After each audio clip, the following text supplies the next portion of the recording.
ሰላም የቲቼ ቤተሰቦች እንደምን አላችሁ?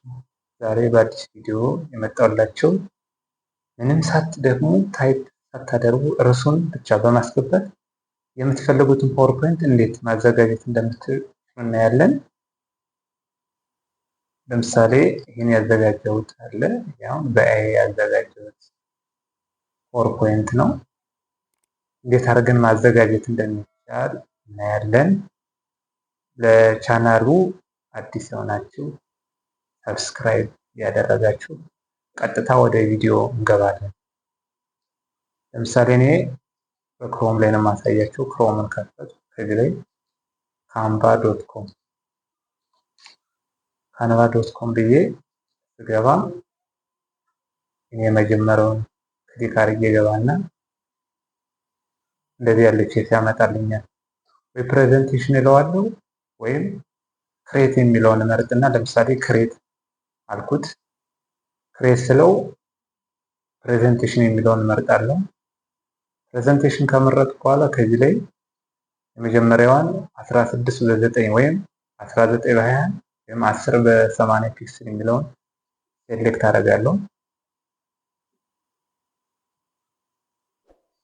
ከዚህ ላይ ሁለት ነገሮችን ማየት እንችላለን።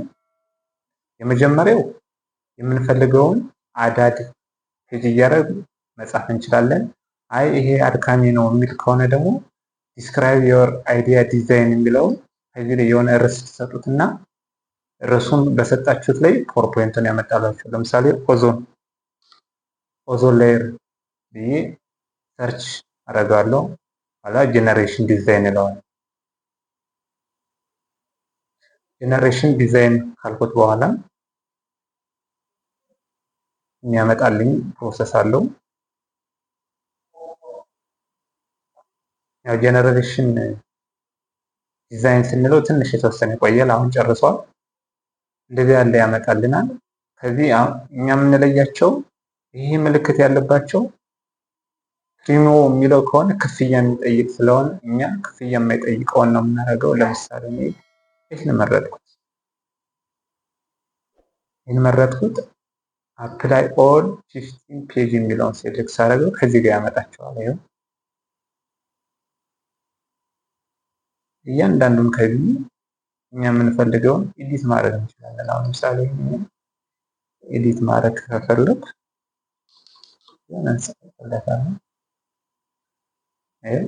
አሪፍ የሆነ ፓወርፖይንት ሰጠን።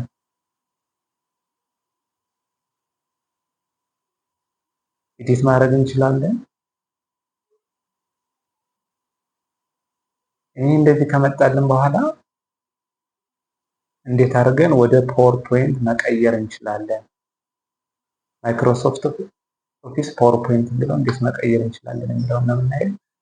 ከዚህ ላይ ሼር የምትለዋን ሴሌክት እናደርግና ኮፒ ሊንክ የሚል ከሆነ ወደ ሌላ ሰው የምትልኩት ከሆነ ኮፒ ሊንክ ማድረግ ትችላላችሁ። ግን እኛ ማውረድ ስለፈለግ ዳውንሎድ የሚለውን እንመርጣለን።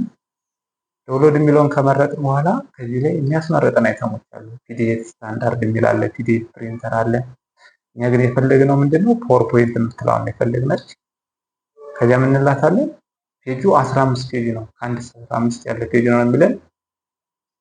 ዳውንሎድ እናደርገዋለን።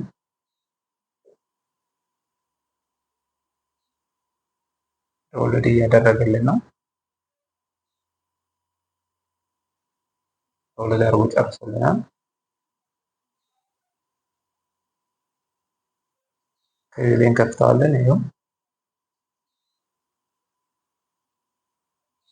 ይሄን የመሰለ ፓወርፖይንት ሰጠ። በጣም ደስ የሚል አድካሚ የሚባሉትን በቀላሉ እንዴት ማዘጋጀት እንደሚቻል ነው የሚያሳየን የኤአይ ስራ ነው። ክቡራን አድማጮቻችን የዛሬ ቪዲዮ ይመስላል። በቀጣይ እስከምንገናኝ ሰላም ሁኑ። አመሰግናለሁ።